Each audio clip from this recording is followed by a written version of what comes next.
수강생 여러분 안녕하십니까? 자, 저희들 펀드 법규 배우고 있는데요. 우리 지난 시간에 이 펀드에서는 각종 운용에 제한 사항들이 있죠. 뭐 발행 주식 총수의 지분을 10% 이상 취득하지 못한다든지, 아니면 종목 펀드 자산의 10%를 초과해서 한 종목에 몰빵해서 투자하지 못한다든지, 그리고 각종 운용 제한 사항이 있었습니다. 그것과 관련된 내용 보시고 그 다음 진행하도록 하겠습니다. 자, 또 이런 제한 사항이 있습니다. 펀드에서는 금전 차입이나 대여는 이제 돈을 빌려주는 거죠. 이것도 제한이 됩니다. 그래서 집합투자업자는 이 펀드 재산을 운용할 때 펀드의 계산으로 금전을 차입할 수가 없다. 원칙은 돈을 펀드가 빌릴 수가 없어요. 그런데 예외적으로 허용되는 경우가 있다. 그래서 만약에 환매 청구가 대량으로 발생해요. 돈 달라고 아우성이죠. 그러면 일시적으로 환매대금 지급이 곤란하게 됐다. 그러면 돈이 없잖아요. 근데 돈은 줘야 될 거 아니에요, 투자자한테. 그때는 차입이 가능하다. 그 다음에 이 집합투자자 총회 안건에 반대하는 투자자가 매수 청구권 행사할 수 있다고 그랬죠. 그때 대량으로 발생하면 일시적으로 돈을 줘야 되는데 그때 돈 주는 게 곤란하다. 그러면 예외적으로 허용된다. 그래서 원칙은 차입 불가, 예외적으로는 환매대금 지급, 매수 청구권에 대한 매수대금 지급, 이 두 가지 예외사항 꼭 기억하시고요. 근데 이렇게 차입을 허용을 할 때에도 누구한테만 빌려야 되냐면 금융기관 등, 주로 이제 금융기관한테 빌려야 돼요. 그리고 요 빌리는 돈은 펀드의 순자산 총액, 순자산은 이제 자산에서 부채 뺀 거죠. 총액의 10%를 초과할 수 없다라는 거. 그래서 이렇게 빌릴 수 있더라도 금융기관한테 빌려야 되고 한도는 순자산의 10%다.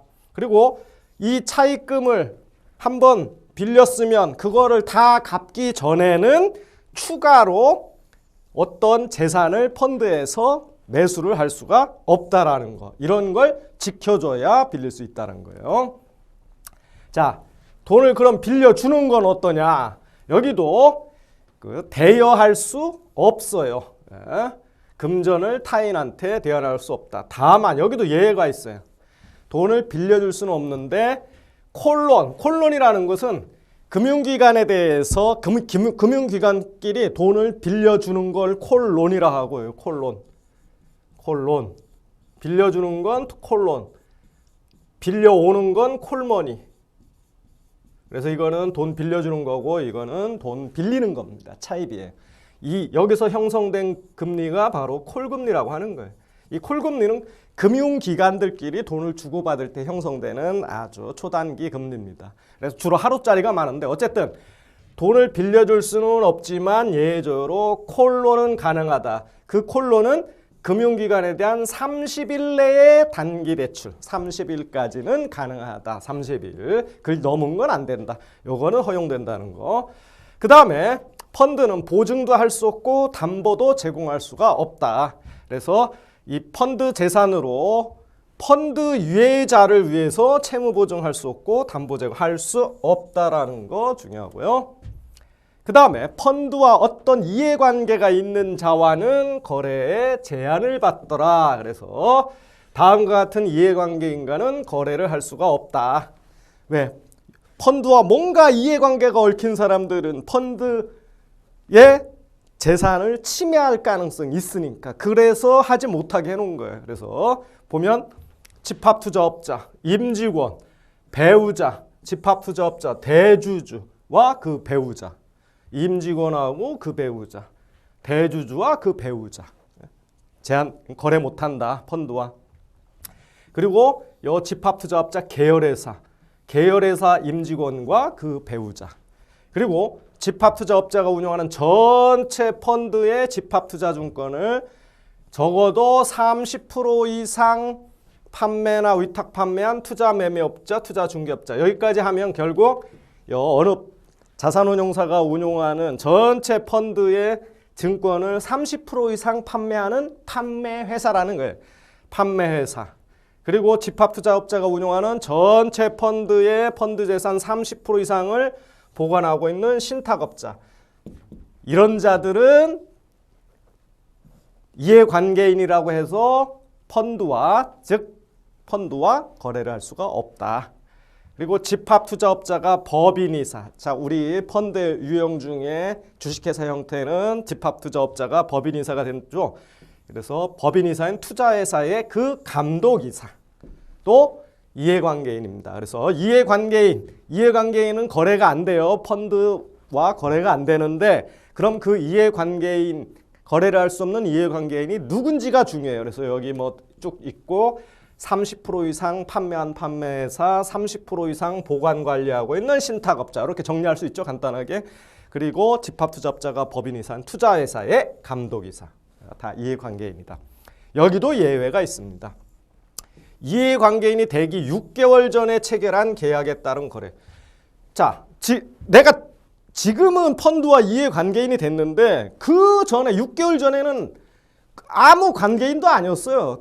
그래서 거래 계약이 체결됐는데 6개월이 지나고 보니까 이해관계인이 됐어요. 그러면 그거는 거래할 수 있다라는 거. 이거 의도적이지 않잖아요. 그죠? 그 다음에 증권시장은 불특정 다수인이 참여되는 공개된 시장. 자, 한국거래소 시장을 통해서 거래하는 거. 누구랑 거래하는지 몰라요. 수많은 사람끼리 모여서 거래하는 곳이니까. 이건 가능하다. 그리고 일반적인 거래 조건에 비추어 펀드에 유리한 거래. 자, 이해관계인은 펀드와 거래할 수 없어요. 그 취지는 네가 펀드에 손해를 끼칠 수 있는 사람이다 라는 취지예요. 그래서 못하게 하는 건데 거꾸로 얘가 펀드에 좋은 일을 하려고 그래. 오히려 도움이 되려고. 그래서 집합투자한 기구, 즉 펀드에 유리한 거래 하려면 이거 굳이 막을 필요 없죠? 이 펀드에다가 예를 들면 100억 기부한다. 이거 뭐하러 막을 필요 없잖아요. 그래서 펀드에 유리한 거래. 이런 거는 가능하다. 그 다음에 펀드는 집합투자업자나 그 집합투자업자의 계열회사가 발행한 증권에 대해서는 투자를 할 수가 없다. 제한입니다. 그래서 여기는 그 원칙적으로 취득이 금지되는 게 있고요. 한도를 규제하는 거 있어요. 여기는 이제 취득은 가능해요. 근데 한도를 규제합니다. 그래서 이 두 가지를 구분하는 게 시험에서 중요합니다. 그래서 집합투자업자 발행증권은 취득 금지. 그래서 펀드는 이 펀드를 발행한 집합투자업자 있죠? 업자가 발행한 증권은 펀드에서 투자할 수 없다. 취득할 수 없다라는 게 취득 금지고요. 그 다음에 집합투자업자가 발행한 증권은 아니고 집합투자업자의 계열사가 발행한 증권. 그거는 한도가 규제된다. 이거는 여러분들 집합투자업자 계열사 발행증권은 취득 금지 이러면 시험에 틀려요. 취득할 수 있어요. 취득 가능한데 한도가 규제됩니다. 그러니까 여기서는 한도가 중요한 거죠, 시험에. 그래서 지분증권, 주식 같은 건 그럼 얼마 정도 취득할 수 있느냐. 그래서 집합투자업자 계열사 발행 지분증권에 투자하려면 이 집합투자업자가 운용하는 전체 펀드 자산 총액 중에 지분증권에 투자 가능한 금액의 5%. 그래서 5% 기억하시고 그 다음에 펀드 자산 총액은 25%. 그래서 펀드 자산 총액의 25%는 넘어서 계열사 발행증권에 투자할 수 없다. 25%가 안 되면 된다 했는데 전체로 볼 때는 5%다. 기억하시고 그 다음에 이 지분증권 말고 나머지 증권, 뭐 채권 이런 거 하면은 계열사 전체가 그 집합투자업자에 대해 출자한 비율. 그래서 계열사 전체가 요 집합투자업자에 대해서 출자한 금액이 있으면 그거는 금액을 따지지 않고 비율을 따져. 그래서 그 비율 금액을 초과할 수는 없다. 그래서 초과해서 펀드에서 투자할 수 없다. 계열사 발행증권에. 그래서 요거 꼭 기억하세요. 제일 중요한 거 계열사 발행증권은 취득할 수 있습니다. 한도를 규제하고 집합투자 그 업자가 발행한 증권은 취득 자체가 안 된다. 자, 그 다음에 불건전 영업행위 금지입니다.